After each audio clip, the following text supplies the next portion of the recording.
This short is on a cool old 1940s case, double X. Let me get the number here.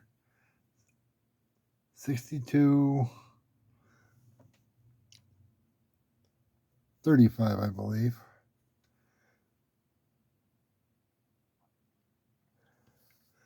Two-bladed jackknife. Blades are very stiff. This does not open easy, so I don't think it had much use. This is pre them putting the case logo on the sides of the bolsters. This is, Durlin, a fake antler.